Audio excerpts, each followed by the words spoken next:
ભારત માતા કી જય।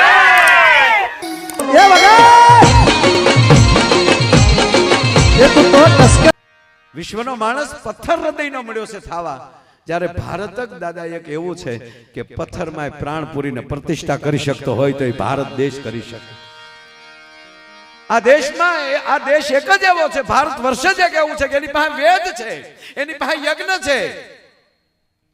અમેરિકા તો હજી હમણાં ગયું ચંદ્ર ઉપર, પણ કેવા ગયો? આપણે તો જેની સ્થાપના કરી અને નવગ્રહની પૂજા કરી અને નવે નવગ્રહને પૃથ્વી ઉપર લાવી અને એની પૂજા કરનારો કોઈ દેશ હોય તો એ ભારત દેશ છે સાહેબ। આપણા જેવા તેવા ભગવાનને સાહેબ આપણે પસંદ નથી કર્યો। તાકાત છે કોઈ નહીં કે આપણા ભગવાનને વાહડે બાંધીને લાકડે બાંધીને ખીલા મારી દે કોઈ ના। વિશ્વની શક્તિ જ્યારે પૂરી થાય ત્યારે ભારતની શક્તિ શરૂ થાય છે। આજે તકલીફ શું છે ખબર?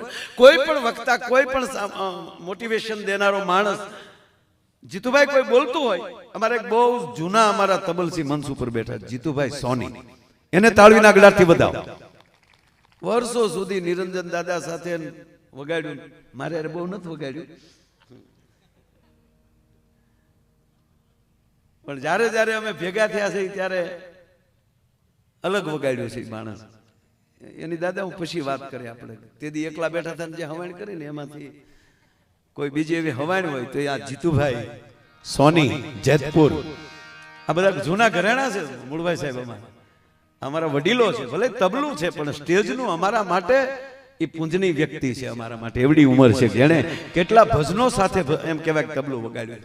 એટલે મૂળ વાત ઉપર હું તમને આનંદ કરાવવા ઘડીક।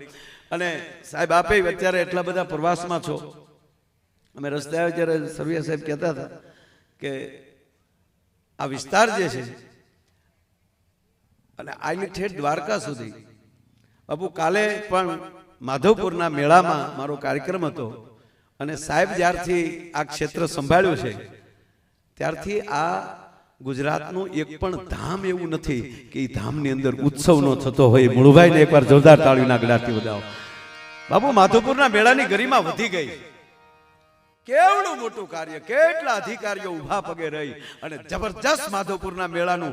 અને પછી હમણાંથી 2 વર્ષથી જ સાહેબ મેળામાં થોડુંક એવું કે માધવપુરનો મેળો ત્યાં પૂરો થઈ જતો હતો, ભગવાન કૃષ્ણના લગ્ન ત્યાં પૂરા થઈ જતા હતા, પણ આ 2 વર્ષથી ઈ માધવપુરમાં દ્વારકાધીશ આપણો કાનુડો, આપણો મુરલીધર મહારાજ રૂક્ષ્મણીના વિવાહ કરી અને દ્વારકા આવે અને દ્વારકામાં પોખણાનો કાર્યક્રમ થતો હોય તો 2 વર્ષથી પહેલી વાર થાય છે સાહેબ। એટલે મૂળભાઈ આપણે ખૂબ ખૂબ ધન્યવાદ આપું। અને પાછા એ રૂક્ષ્મણીજી મહુવાથી આવ્યા, પેલો વેલો કોઈએ લવ લેટર લખ્યો હોય ને એકચ્યુઅલી તો ભગવાન કૃષ્ણને રૂક્ષ્મણીએ લખ્યો પ્રેમ પત્ર। પ્રથમ કોઈ દીકરી પ્રેમ પત્ર લખનારી કોઈ હોય તો એ રૂક્ષ્મણી છે। અને આ દેશની દીકરીઓને કહું, ભાગવતમાં એના 7 શ્લોક છે, રૂક્ષ્મણીએ જે પત્ર લખ્યો છે એ મૂળભાઈ એ 7 શ્લોક આ પરિવારની કોઈ પણ પરિવારની દીકરી એ 7 શ્લોક કે પ્રેમ પત્ર કેમ લખાય અને પ્રેમ પત્ર કેવો હોવો જોઈએ એ 7 શ્લોકનો જે પ્રેમ પત્ર છે એ એકવાર વાંચી લે અને હું વિશ્વાસથી કહું કે આ દેશની દીકરીને ખબર પડી જશે કે આ દેશની ગરિમા શું હોય ને આ દેશની દીકરી કેવી હોય। અને આજ કાયમી માટે દ્વારકાધીશની આરતી પૂરી થાય સાંજની અને એનો ભોગ ધરાઈ જાય પછી કાયમી માટે ઈ 7 શ્લોક રૂક્ષ્મણીનો પત્ર આજની તારીખે મારો ગુગળી બ્રાહ્મણ દ્વારકાધીશને ઈ પત્ર સંભળાવે છે। અત્યારે જેવું નથી વેવલાવેલું, એકચ્યુઅલી હું તારા વગર નહીં રહે, હવે ઘર ભેગું થાને ભાઈ, આ ખરેખર આ નથી એમાં। હે અંતર્યામી, હે કૃષ્ણ, મેં તમને જોયા નથી પણ તમારી જશ અને કીર્તિના ડંકા સાંભળીને આ રૂક્ષ્મણી સર્વસ્વ તમને અર્પણ કરી ચૂકી છે। અને પછી જે સ્તુતિ કરી છે નારાયણની એ આખી જુદી છે। એટલે આ દેશની ગરિમા વાત કરતો હતો દાદા, આ દેશની ગરિમા જુદી છે। આ દેશના મૂર્તિના અને શાલિગ્રામના પથ્થરને સામાન્ય પથ્થર નથી ગણવામાં આવતો। આ દેશની ગંગા, જમના, સરસ્વતી, નર્મદા, સિંધુ, કાવેરી આ નદીઓને સામાન્ય નદીમાં નથી ગણવામાં આવતી। આ દેશના પીપળા અને તુલસી નામના વૃક્ષને સામાન્ય છોડ નથી ગણવામાં આવતો। આ દેશના મંગળસૂત્ર નામના ઘરેણાને સામાન્ય ઘરેણું નથી ગણવામાં આવતું. આ દેશમાં સેથીના સિંદૂરને સામાન્ય કલર નથી ગણવામાં આવતો. અને કહેવા ગયો આ દેશના ભગવા કપડાને સામાન્ય કપડું ગણવામાં નથી આવતું. ઈ આ દેશ છે ભલામણ. બાકી તો જ્યાં સ્વાર્થ હોય તો બધું પૂરું થઈ જાય. હમણાં એક જણો ચૂંટણીમાં અત્યારે તો ઈ હાલે છે, ઉભો પ્રોગ્રામ હાલે છે ત્યારે. એક જણો ભૂલભાઈ અપક્ષમાં ઉભો રહ્યો અને પાછો જો આમાં ઉભું રહેવું તો આપણે બોલતા તો સારું આવડવું જ જોવે. હાવ એમણામ ન બેસી જવાય. અમુક તો ગામની ચૂંટણી આવે ને તોય 3-4 જણા 4 હોય નવી સોવણી હિવડાવી. મારે ઊભું રહેવું. તું ઊભો રે વાડીએ રોજ ઉઠકાય. ગામને હક લેવા દે. જેને સૂઝ પડે એ પ્રવેશ કરો. જરૂરી છે. રાજકારણની અંદર આવા ઉત્તમ માણસો નહીં આવે તો, કારણ કે દેશ તો એને ચલાવવાનો છે ને, એટલે જરૂરી છે સારા માણસો. પણ આ દેશમાં તકલીફ શું છે સાહેબ, કે હારી વસ્તુ હોય ને એને નકારતા માણસને બહુ આવડી ગયું છે. એ કે ભાઈ એ તો બહુ મોટો રાજકારણી, કહું કે એ તો બહુ મોટો કલાકાર. કાંઈક વાતો કરતા છો કે એ તારી રામાયણ બંધ કરે. એટલે આ તું શું સમજે? એ કઈ બહુ હારો માણસ નથી. એના ગોરખ ધંધા ચોપ. ગોરખ ધંધા એને જ કહેવાય. પોતાનું સર્વસ્વ ગુમાવીને જગત માટે નીકળી જાય ને એને ગોરખ ધંધા કહેવાય. જે કાંઈ કાદવમાંથી પણ એની કલાકૃતિ કરી અને જગતને કાયમ આવે એવી વ્યક્તિ બનાવતો હોય એને કલાકાર કહેવાય. રાજકીય નેતા એટલે આખું સંચાલન એ કરવાના. પણ એક જણે તો હમણાં અપક્ષમાં ઉભો રહ્યો. જરા આપણે ઊભું લેવાનું તાય છે એટલે કે રહેવા ગયો.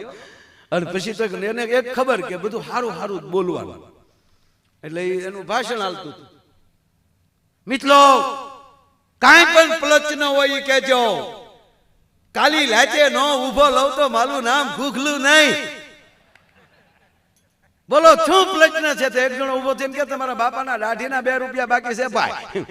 ઈ ગલનો મુદ્દો છે, પ્લચના બાલનો નથી, ગલનો છે. પપ્પા જોડે વાત કરી લેવામાં આવશે. બીજું હોય બોલો તો ઓલા કે અમારા ગામમાં શમશાન નથી. બાત આઝાદીના 75 વલા થઈ ગયા, ચમચાન નહીં. એક વાર મને જીતાલી ગયો પછી તમે ચવાન હું ચાવ. એક ચમચાન નહીં, ગલે ગલે ચમચાન ન બનાવી દઉં તો ઘૂઘલું નહીં. ગામે મત ન દીધા ને માર્યો ડોહો. જે વસ્તુ ન ફાવે એ ધંધો ન કરવો છે. અમુક ગજબ છે. અમુક તો વાત આવે. અને ત્રીજી વાત જો આપણા ભગવાન કૃષ્ણને ભગવાન શું કામ કહે? મસ્ત કંસને માર્યો એટલે નહીં. ભગવાન રામને ભગવાન શું કામ કે? કલ્પના તો કરો 482 વર્ષ પછીનો આ અયોધ્યામાં જે ભગવાન રામલાલા પધાર્યા, 482 વર્ષ. બાબર આવ્યો તો અને સમ્રાટ અશોકે જે મંદિર બાપુ બનાવેલું એ મંદિર તોડીને ત્યાં ઢાસો બનાવ્યો હતો. અને આ ગોજિયા પરિવારે આ યજ્ઞ કર્યો છે ને એ તે મૂળભાઈ સાહેબ સોનેરી અક્ષરમાં લખાશે કે આ યજ્ઞ ક્યારે હતો? કે ઈ યજ્ઞ ઈ સમયે હતો કે જે સમયે અયોધ્યાની અંદર મંદિરની પ્રતિષ્ઠા થઈ હતી. ઈ સમયમાં આ યજ્ઞ હતો. આ સોનેરી કલર 5 દિવસથી યજ્ઞ.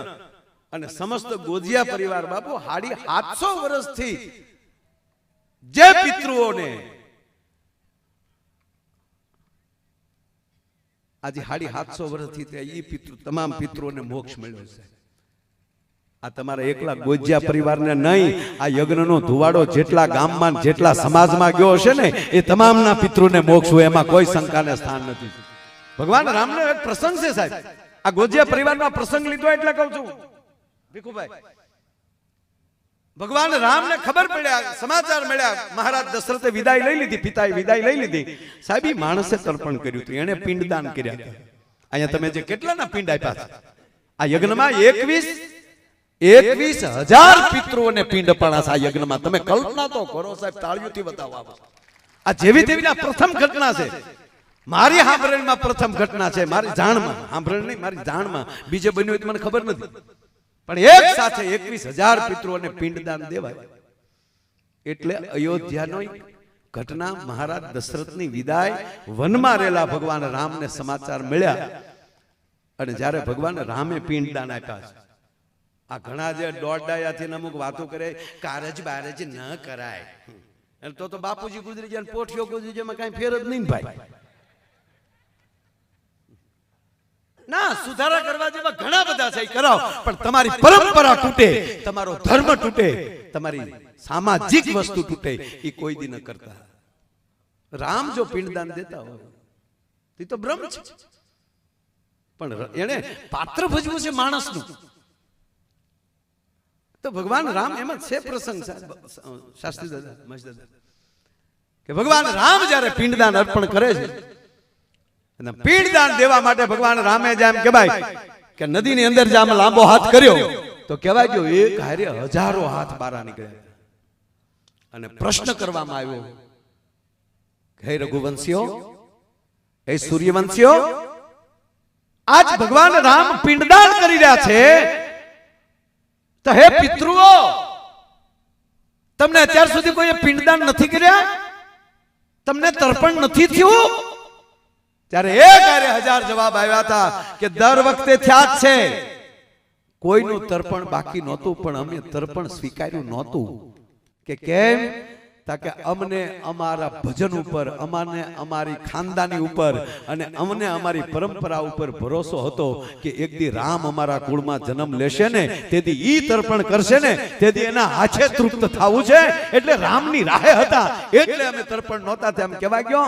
આ ગોજિયા પરિવારના અત્યારના જે રામસિંહભાઈ બધા તમે જે વડીલો બેઠા ભીખુભાઈ થી લઈ, એ પિતૃઓને ખબર હતી કે અમે અહીંયા કઈક પુણ્યદાન કર્યા છે અને અહીંયા દ્વારકાધીશ અમારો આગો નથી, એક દી આવો યજ્ઞ થશે ત્યારે એમ કહેવા ગયો કે અમે તર્પણ, એટલે ટોટલી વસ્તુ જ્યારે આ યજ્ઞમાં જે તર્પણ થઈ છે એમાં કોઈ શંકાને સ્થાન નથી. નહીંતર બે લોભીના પેટના એના બાપનું હરાવા ગયા હરિદ્વારો. એ કે બધા જ કહે છે તો આપણે જાવું પડે. અંગૂઠો પાક્યો એટલે મને લાગ્યું દાદા નીડ્યા હોય. તારો દાદો અંગૂઠો પાકવામાં આવે તે તર્પણ કરવા ગયો હરિદ્વાર, અને હાવ લુખેશ પાસે ગોરબાપા ગોત્યા ન્યા લઈ. અને તીર્થના દાદા તો આપણા ગોરબાપા એવા જ હોય કે હામો જેવો વ્યક્તિ હોય ને એ એટલામાં એ પોતાની રીતે પોષણ કરીને અડધી વસ્તુ એની ઘરની નાખી દે કે ભાઈ આની પાસે અમુક વિધિ ન હોય તો આપણી પાસે છે, એ બધું કરી નાખશું. એટલે ન્યા ગયા એટલે ગોરબાપાએ કીધું કે હાથ ધાન લાવો. એ કે દાદા એક કે ધાન નહોતું ને એમાં તો પિતૃ ગયા, બાકી ધાનના જોગ હોય તો એ તો હજી જીવત આમાં બે હતી, કે ધાન તો નથી. કે સારું એમાં અહીંથી કરી નાખશું.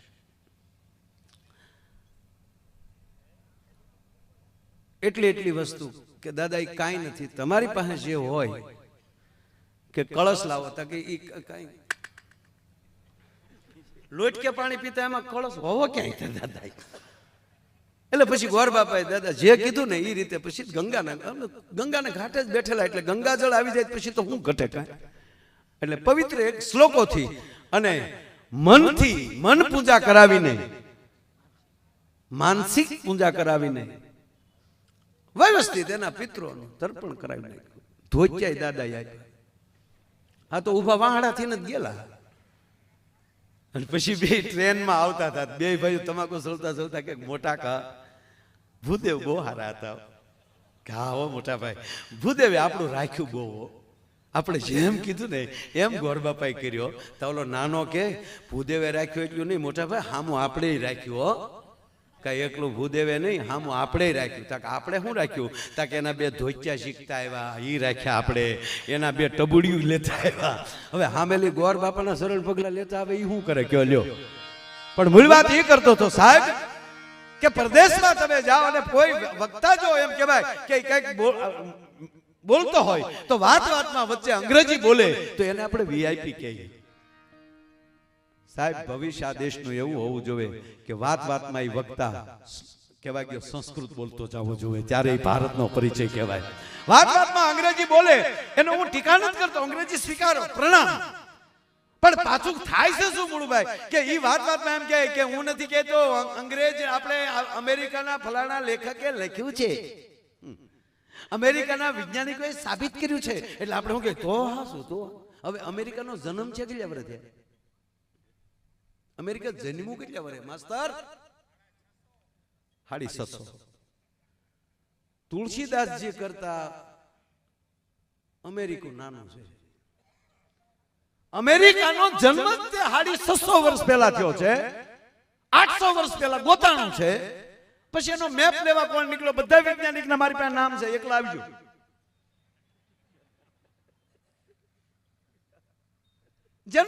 જેની સ્થાપના તે જેની 650 વર્ષ પહેલા એનો જેનો જન્મ થયો ઈ અમેરિકા કે યાદ વિશ્વ સત્તા લઈ ગયો. શું કામ? ઈ લોકોને ખબર હતી કે આપણી ભાષા બીજાને પહેરાવતા શીખવાડો, આપણા કપડા બીજાને પહેરાવતા શીખવાડો. આપણે તકલીફ શું પડી? આપણો સંસ્કૃતનો શ્લોક બીજાને આપણે શીખવાડી ન શીખ્યા. એ મોટી વાત. તો 650 વર્ષ પહેલા જેનો જન્મ થયો ઈ અત્યારે કે સાચું તો કહેવા ગયો મારો દેશ કેવો છે? 1250 વર્ષ પહેલા બાપુ અહીંયા નાલંદા જેવી વિદ્યાપીઠો હતી, વલભી જેવી વિદ્યાપીઠો હતી. અને ઈ કરતાય કહું સાહેબ 5500 વર્ષ પહેલા યદા યદા હિ ધર્મસ્ય જ્ઞાન નિર્ભવતિ ભારતમ અવ્યુત્થાનામ ધર્મસ્ય તદાત્માનમ સુજામ્યહમ પરિત્રાણાય સાધુનામ વિનાચાય સદુષ્કૃતામ ધર્મ સંસ્થાપનાર્થાય સંભવાની યુગે યુગે. ઈ 5500 વર્ષ પહેલા ગીતા જેવો ગ્રંથ નારાયણ કૃષ્ણએ આપ્યો હોય. અરે છોડો, વર્ષો પહેલા દેશમાં વાલ્મીકી જેવા આપણને મહાપુરુષ મળ્યા એટલું નહીં, પણ અત્યારે આ વિજ્ઞાન નાળા બાંધે અને પુલ બાંધે છે. પણ રામા અવતારમાં નલ અને નીલ નામના વિશ્વકર્માના દીકરા બે એવા એન્જિનિયર હતા કે કહેવાય ગયો ભારતથી લંકા સુધીનો પુલ ને હજી છે, સેટેલાઇટમાં હજી દેખાય, હજી નથી તૂટ્યો. કહેવાનો મતલબ આપણું પકડી લ્યો. હવે આવા યજ્ઞમાં આવો, આવા યજ્ઞોથી જેમ કહેવાય ઓરા મળે છે. એટલે હું કાયમ એક વાત કરું, આ જેવો તેવો દેશ જ નથી આ સાહેબ. પછી આપણામાં લાલચ આવી જાય, લોભ આવી જાય, કોક કેમ આપણે સ્વીકારવા મળીએ એ વસ્તુ ખોટી. અંગ્રેજી શીખવું છે પછી એવું ન કહેતો અંગ્રેજી નથી. અત્યારે બધે બહાર જવા જોવે તે અમને નથી આવડતું તેવા હલવાઈ. ભાષા ગમે કરજો, તમારો આકાર બદલજો. કદાચ તમારો આકાર બદલજો, કળશામાંથી તમે જગ બનજો, જગમાંથી કદાચ ઘડો બનજો. આકાર નાનો મોટો કરજો, તમારી ધાતુ ન બદલી જાય એ ધ્યાન રાખજો. ભલા માણા તમે અંદર કોણ છો એ ન બદલાઈ જાય તો કોઈ સવાલ નથી. આપણી ધાતુ એવી હોવી જોઈએ. નહીતર એક ફેક્ટરીમાં આગ લાગી ગઈ સાહેબ, એવી ફેક્ટરીમાં આગ લાગી, આખી ફેક્ટરીમાં કોઈ બારૂદ ન નીકળી એવો લપેટો લાગી ગયો.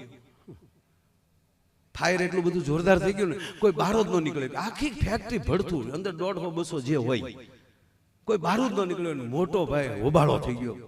પણ એની કંપનીનો માલિક ડાય સીધો મીડિયા ઉપર આવી ગયો, ટીવી પર, કે એ લોકોના જે વીમા છે એ તો મળશે જ, પણ એ મારા સાથીઓ હતા, મારો પરિવાર ગણાય, એને રળી રળીને મને મોટો કર્યો છે. તો આ મારી તમામ સંપત્તિ, આ જેટલા કાર્ય અમારા કારીગરો, જે કામદારો જેને જાન ગુમાવી છે એના તમામના ખાતામાં મારી તમામ સંપત્તિ નાખી દઉં છું. એટલે એક કેલ્ક્યુલેશન મારી દીધું છે, દરેકના ખાતામાં 51 લાખ રૂપિયા કંપની તરફથી એના ફેમિલીને મળશે. હોપો પડી ગયો. તો જે કામ કરતા હતા એની ઘરવાળી ઘરે ટીવી જોતું જ છું, ટીવી સામે દેવતા જેવો માણા કહેવાય, ભગવાનનો માણા કહેવાય. બિચારે જો બધો લૂંટાવી દીધું. લે બેન, છોકરા અહીંયા આવી તો બેટા, આ જે ફેક્ટરીમાં આગ લાગી એમાં તાર બાપા નોકરીમાં જતા ને? હા, ભગવાનની મરજી હોય, એમાં થોડું કોઈનું હાલે. 51 લાખ ઈશ્વરની ગતિ આગળ કોઈનું ન હાલે. બેટા લાય તાર બાપાનો ફોટો, આગળ જરૂર પડશે. છોકરે ફોટો આપ્યો, માથે ઓલી માખ્યું બેઠેલી ના ટપકા થઈ ગયેલા ને, તે બેન બેસડા પછી તો રોવા મળ્યા. મને કલ્પના નહોતી મારે એનો ફોટો સાફ કરવો પડશે. બટા તું હિંમતમાં રહેજે બટા, કાલ મોટા થઈ જાવ દીકરા. ત્યાં એને દરવાજે ટકોરા થયા.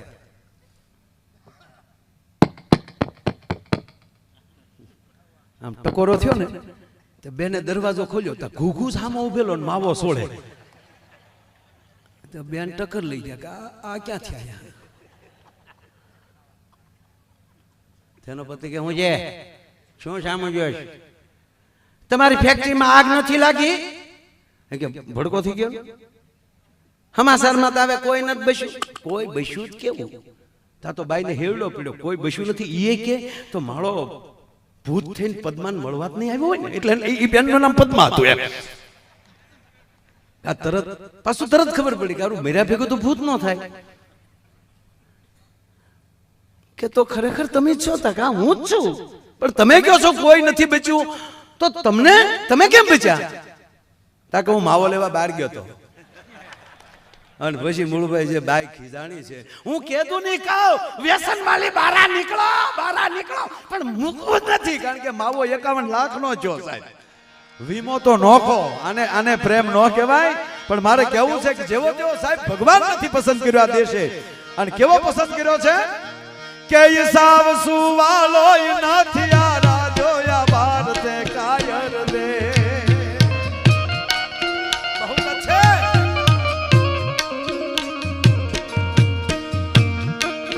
આજ નક્કી નહીં હો, મોજ કરજો વાલા, કારણ કે દ્વારકાધીશના દર્શન કરીને આવ્યો છું. અને એમાંય આ સમરથ ધામ જે અહીંયા બન્યું છે, હું ભીખુભાઈ ના કે મૂળભાઈ વખાણ નથી કરતો, પણ મારી સાંભળમાં જેટલી જગ્યાએ હું ગયો છું, મારી યાદીમાં કોઈ એવું ધામ નથી કે જેમાં 3000 માર્બલની મૂર્તિઓ હોય. સાહેબ આ કહેવા ગયો, આ એક ધામ એવું બનશે, આ તમારા રોડ રસ્તા તો ટનાટન થવાના છે. હવે આજે અમે આવ્યા, મેં જોયા ચૂંટણી જવા ગયો, બધાના ધ્યાનમાં છે સાહેબ. હા, એટલે આ ધામ બનવાનું છે. અને કહેવા ગયો ભીખુભાઈ, દ્વારકાથી માણા દર્શન કરીને પાછો ફરશે ને તો આ સમરથ ધામના દર્શન કરતો જાહે સાહેબ. એવી જે આ ધરતીની ઘટના બને છે સાહેબ. બધા સાથ આપજો આમાં. શાબાશ.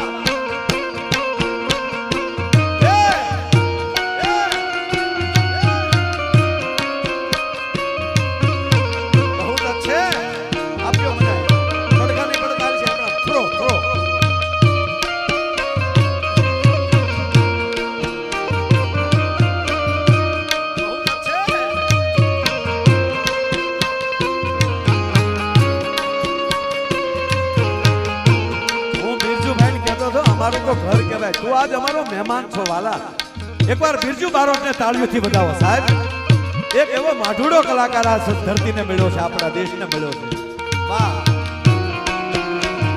પણ મુળુભાઈ મને મજા આવી છે, કારણ કે આ ઘરની નાઈટ આપણે સાંભળે એટલે આ તો ઘરનો ડાયરો રાજ જેવું થાવું ને. રોજ પ્રોગ્રામમાં કહેતે આ તો હકીકત છે સાહેબ. એટલે મને આનંદ કેવો છે કહું, એ હાલ હાલ હાલ વહી જાય રાત વાત માને, હમણાં પડશે પ્રભાત, સોગાળા તારા હોવે રંગીલા તારા, હોવે રંગીલા તારા, રંગ ભેદો જુએ તારી વાત, રંગ લો હે રંગ લો.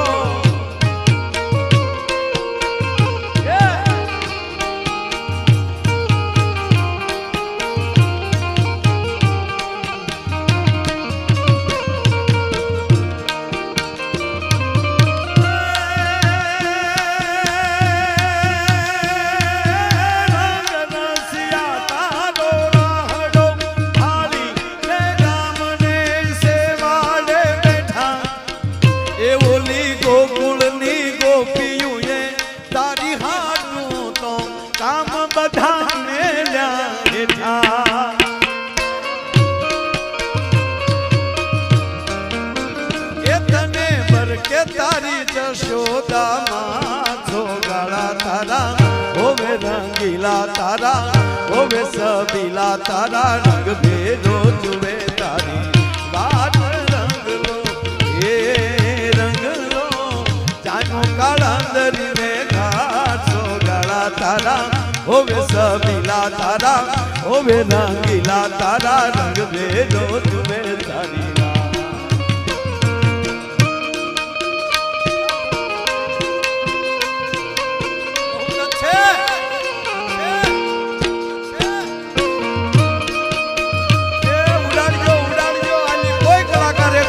જવાના નથી, આ તમામ રકમ અહીંયા મૂકીને જવાની છે વાલા.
ભારતે કાયર દે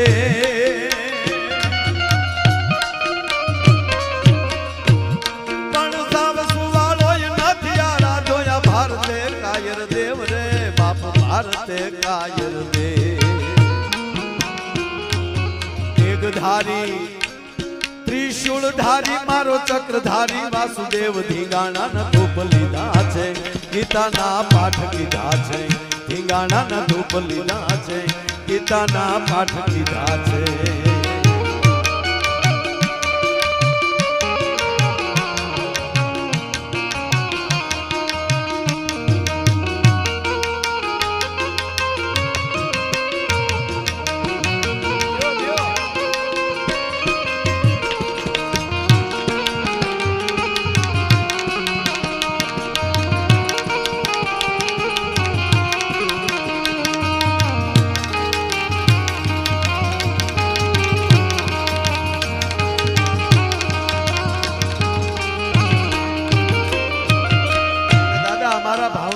ભૂદેવ પ્રભાશંકર પટણી ભાવનગર દિવાન સાહેબ એ ભાવનગર મહારાજ સાહેબ ને એક વાક્ય લખીને આપે છે શું કહે બાપુ આ દેશ એવો છે એક સાબડામાં ગરીબાઈને મૂકી ગયો ને એક સાબડામાં અમીરાતને મૂકી ગયો કોઈ દી ભેગી ન થાય એ ભેગી થતી હોય તો કેવલ ભારતમાં થઈ શકે એ સોનાની નગરીનો રાજા દ્વારકાધીશ એ સુદામા માટે દોટ દઈ શકે એ પ્રભાશંકર લખે છે શું કહે છે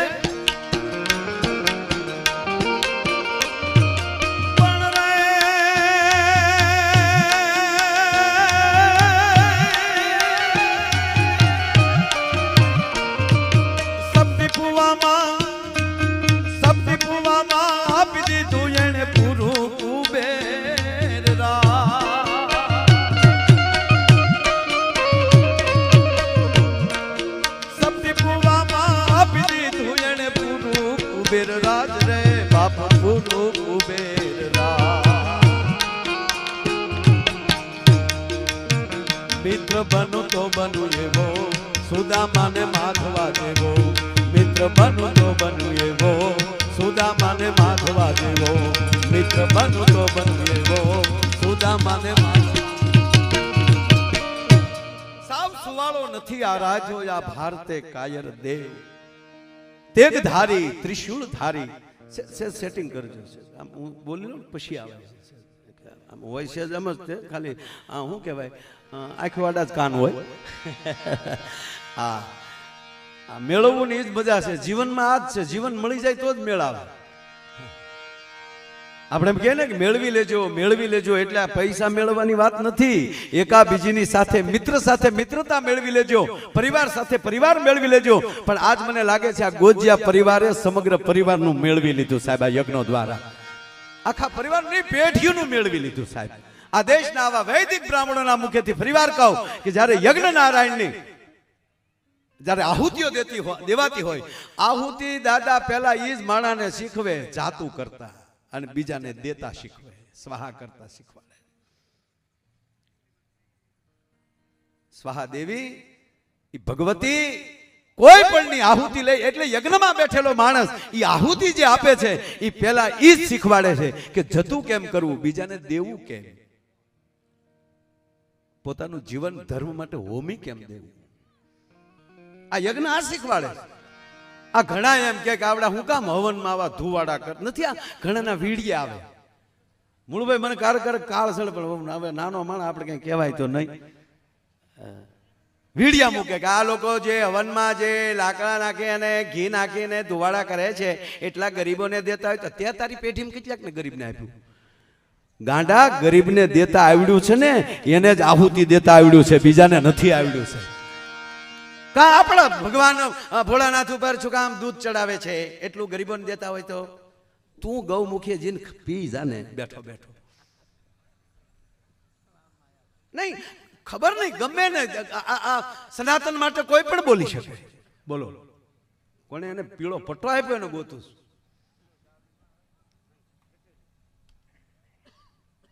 એક તોલું ઘી એક તોલું ગાયનું દૂધમાંથી બનેલું ઘી એક તોલું ઘી બળે ને બાપુ 1 ટન ઓક્સિજન આપે છે પ્રયોગ કરી લેવાની છૂટી આ કોરોનામાં આપણે પોણા બેસ્યા ને એનું કારણે આ જ હતું. જે હવનની પાસે હતા એને કોરોના જ નથી. પૂછજો જેને હોય, યજ્ઞની નજીક હતા, મને નથી થયો. લ્યો નકર હું રોજ બાપુ 5 જણાને અડતો. કોરોના ને અમારી જે ત્યાં 100 બેડની હોસ્પિટલ કરી હતી, હું કાયદેસર બધાની બેડ ઉપર બેસી, માડી હોય બાપા હોય એને કપાળ ઉપર આમ હાથ મૂકીને ઘડીક માથું દબાવતો કે દાદા તમને કોરોના હોય તમને અડું ખરો? એમ એમ મને હાજા થઈ જતા. ખરેખર કોરોનાથી નથી મર્યા ને, એટલે બીકથી બહુ મર્યા.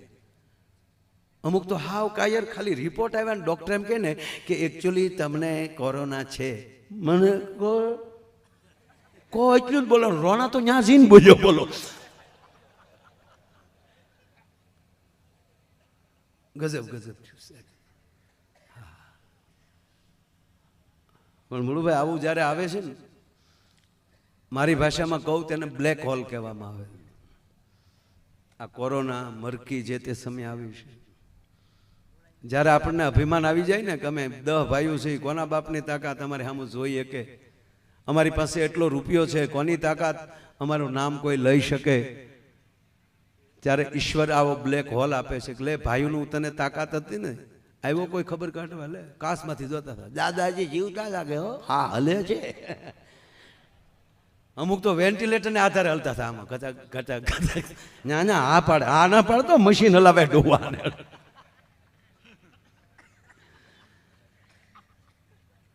એકલો એકલો જયારે બાટલાના ટીપા ગણતો હતો ત્યારે એને યાદ આવ્યું કે અરે હું જે અભિમાન કરતો હતો એને બદલે આજ કોઈ નથી આવતું. મારી પાસે એટલો રૂપિયો છે, માણસ કેનારો ઓક્સિજનનો બાટલો નહોતો મળતો.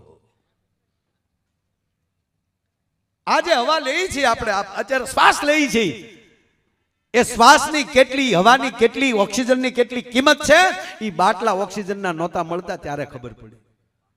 અને બાટલા તો એવા મૂળભાઈ ઉપડ્યા ને, અમારા અલંગમાં લોખંડ કાપવાના જે બાટલા હાલતા હતા ને એ એકાદ દેખ્યા, કારણ કે મળતા જ નહોતા બાટલા. એ બાટલામાં હવા ઉભર્યો.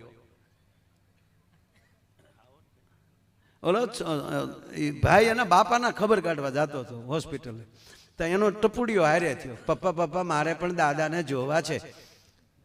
કે લઈ જાઓ, બાળકને લઈ જવાની મનાઈ હતી પણ કે લઈ જાઓ, દીકરાનો પ્રેમ. તે કાસમાં લે મૂસો કરીને દેખાડ્યો. તો દાદા વેન્ટિલેટર ઉપર હતા, બધે ભૂંગળા ને વાયર ને લગાડેલા. દાદા લેર કરતા હતા.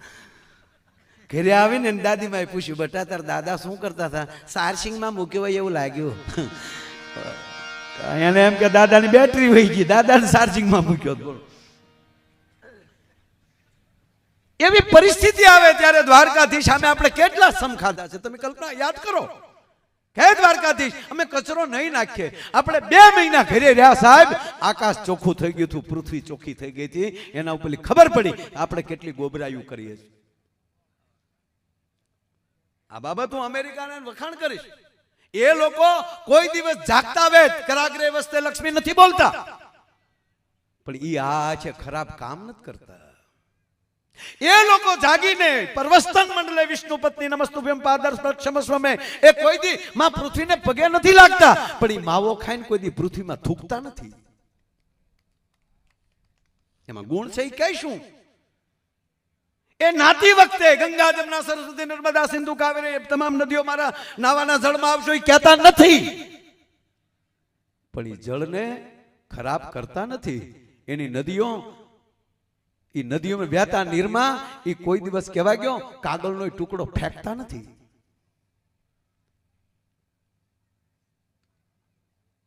અને અહમ વૈશ્વા નરો ભૂત્વા પ્રાણીના દેહમાં સ્મિતમ પ્રાણ, એ જમતી પેલા ઈ શ્લોક નથી ભરતા, યજ્ઞ શિષ્ટાસીના સંતો મૂર્સંત સર્વ ઈ નથી બોલતા, પણ કહેવા ગયો ઈ જેમનું ખાય છે ઈ થાળીમાં કોઈ દી થૂકતા નથી.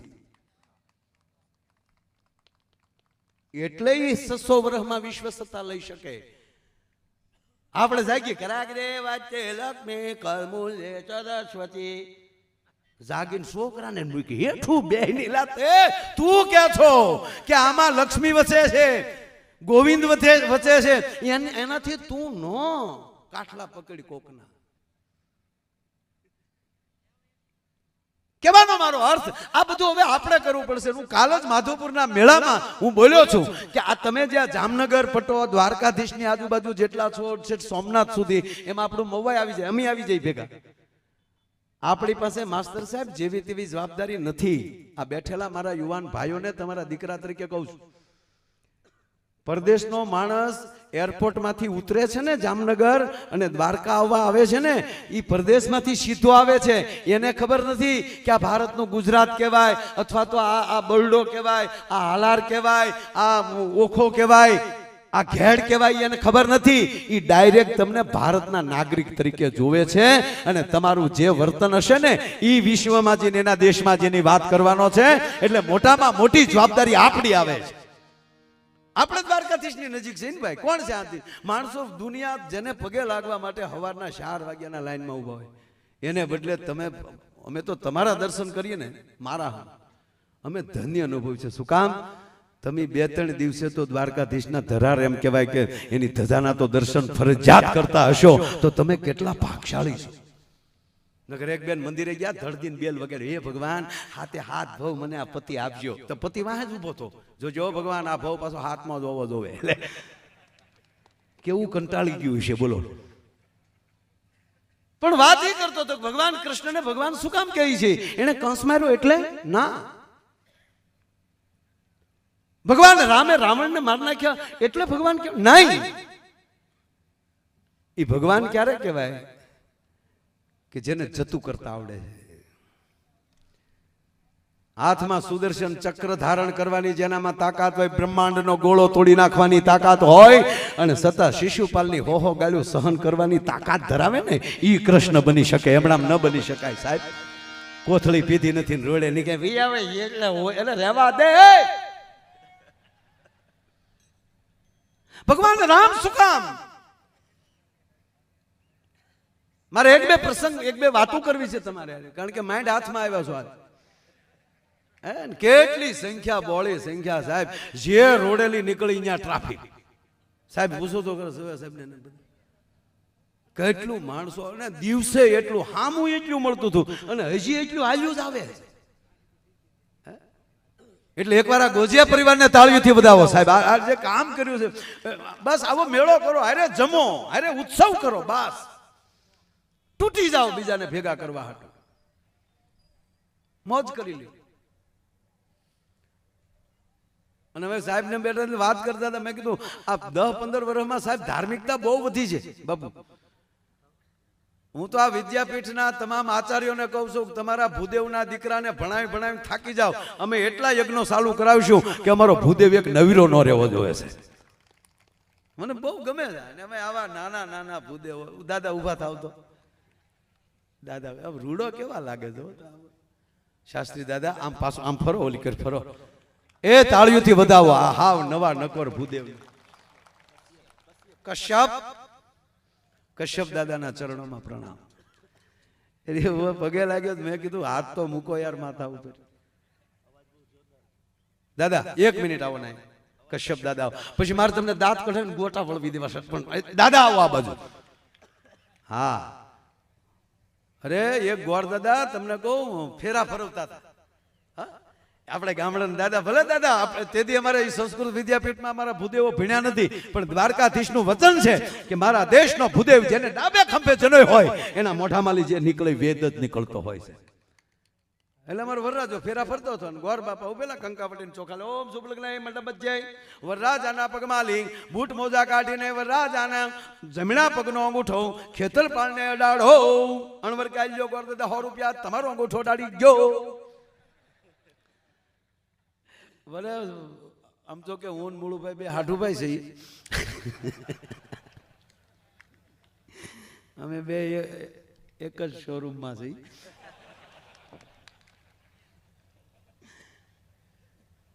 દાદા મને પછી કહેજો, મને ખબર નથી એટલે કહું. આ ખેતરપાળને અંગૂઠો હું કામ અડાડીએ હજી મને ખબર નથી. જેને પૂછીએ કે હું કામ અડાડતા, કે બાપા અડાડે, અમે અડાડીએ. લે આ બેનો ઉકરડી ઉઠાડવા જાય. ઉકરડી છે કોની છોડી? કાંઈક તો છે મને ખબર છે, હું કહું નહીં.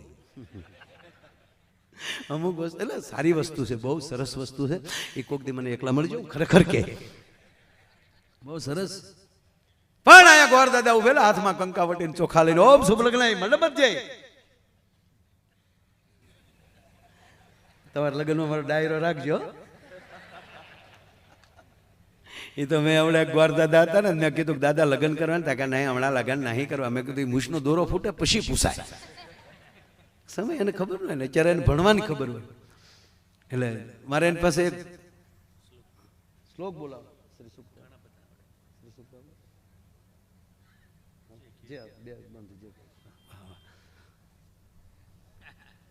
એટલે લગ્ન કરો તો ડાયરો મારો રાખજો.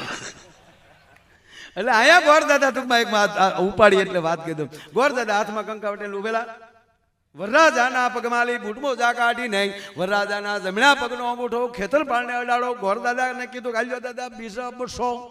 એ ભાઈ રૂપિયાથી નો હાલે, વિધિ વિધિ વિધિમાં ફેરફાર નહીં. વરરાજાનો અંગૂઠો અડાડો પડે બાપા. તો તારું નો કહો અણવર, અણવર તારો પણ પગનો અંગૂઠો ન ચાલે, તારા બાપુજીનો પણ ન ચાલે.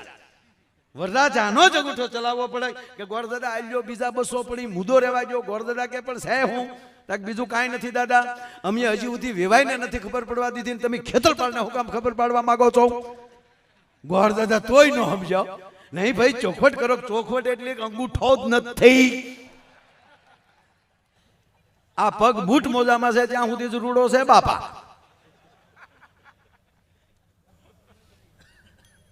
એની ઉપર બહુ મોટી કથા છે.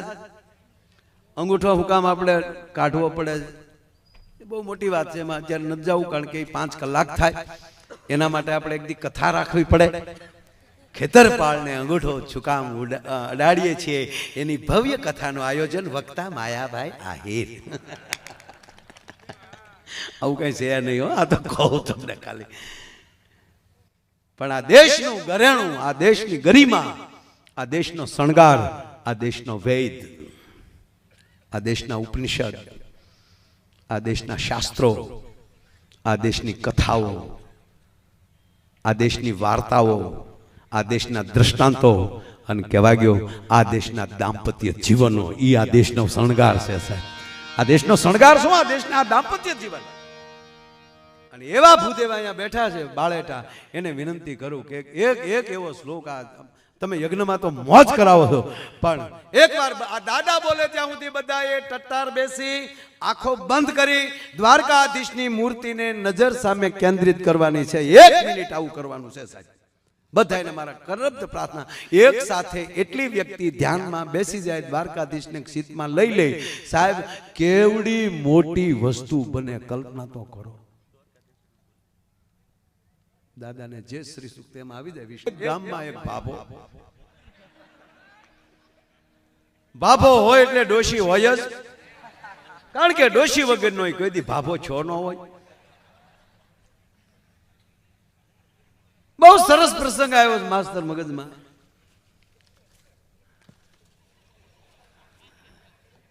આ રૂપિયા માથે ઉડે ને એટલે આરું દાદા તમારી જોડે તે યાદ આવે. બપોર સુધી રોતા ત્યારે માં માંડ દહડો દેતી હતી. એ કરકરિયા વાળો રૂપિયો જ કેવો પૂછવા, ડાયરો બેઠો છે મોટો બધો. હે આખો કવો ગાળતા ત્યારે 11,000 રૂપિયા મળતા. આખો કવો મહેનત ગાળ્યો, પણ જે ગાળતા એને જોયું મેં. પરાયું મારી મારીને પાણા કાઢતા ત્યારે 20 રૂપિયા મળતા. આજે દ્વારકાધીશે સમગ્ર જગત ઉપર આ સુખના ખટારા ઠલવી નાખ્યા છે. એનું કારણ એ છે આ ધર્મ. તમારી પાસે સંપત્તિ કેટલી છે, તમારી પાસે માણસો કેટલા છે, તમે કેવડા છો એ નથી જોવાનું. આ ભગવાન કૃષ્ણ સુદામાને જોઈને એનું નામ સાંભળીને ગડગડતી દોટ દે છે. એનું કારણ શું? સુદામાની અંદર એવું કયું તત્વ હતું? આગળ હું આ ડોશીની વાતમાં જ આવું છું પાછો, મારે દાંત જ કઢાવવા છે. પણ દાંત કાઢતા કાઢતા હારી વાત એક મગજમાં આવી જાય એટલે હું તમારે સામે રજૂ કરી દઉં. તમે બધા ઘરના છો, મગર મને ખબર છે કાંઈ ન બોલું તો એ ગોજિયા પરિવાર મને પેમેન્ટ દઈ દેવાનું છે. આ તો હું આવ્યો ન આવ્યો તો મારી ઘરે કવર મોકલવાના હતા કે તમે ધક્કો ન ખાવ તો કવર મોકલી દેશું. આ તો વાત કરું તમને. એ લોકો કહેતા જ હતા, કારણ કે સામે અમારે ગોજિયા પરિવાર થોડુંક મોટું માથું છે. રામસિંહભાઈ બેઠા એ ગોરિયા આપણે ગોઈજા જ કહેવાય, બધું ભેગું છે. ગોરિયા તો એ સમજ્યા બહારથી આવેલા છે એટલે આપણે ગોરિયા કહીએ. ના ના એ પછી મને મળજો, એકલા કહેશું. એ વાટે બેઠા હતા, વહેલા આવવાનું હતું પણ અમે આવીએ પછી આવે ને એટલે કહેતા થાય કે તમ તારે મૂળ વાત ઉપર મારે જે તમને કહેવું છે એ સુદામા એક જ વાર દ્વારકા જાય અને મારા નાથને આખું પોરબંદર એમ કહેવાય કે નગર વસાવી દેવું પડે. કયું તત્વ એવું? આપણે હાચે વાર ગયા પણ ફેર ન પીડ્યા. ભાઈ બોલ્યો ને અંગ્રેજી અતઃ કેમ આમ કેમ?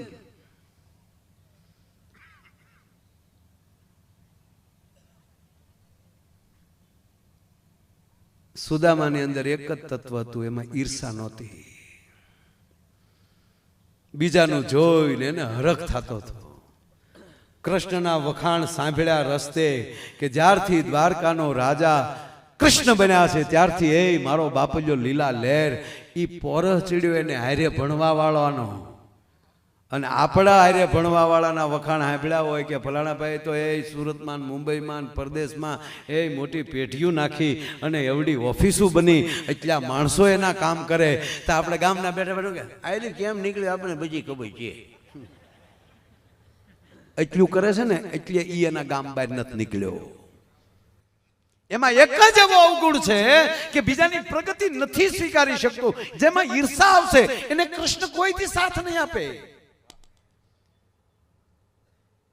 પણ ખાનદાનીથી મગજમાં લઈ લે કે આજ એને ભેગો બોલતો નથી અને ભગવાને એને એટલું આપ્યું છે, હે મારા દ્વારકાધીશ કાલ બોલતા થઈ જાઉં, એની ઓફિસ પહેલી નીકળો અને એક જ વિચાર આવે, ટાઢો હેરડો પડે અંદર કે હે દ્વારકાધીશ આને આપ્યું એની કરતા હજી 10 ગણું આપજો, કાલ સમાધાન થાય તો ઓફિસમાં બેહવા થાય. આ વિચાર જેને આવી જાય ને એને દ્વારકાધીશ ગાડા ઠલવી નાખે.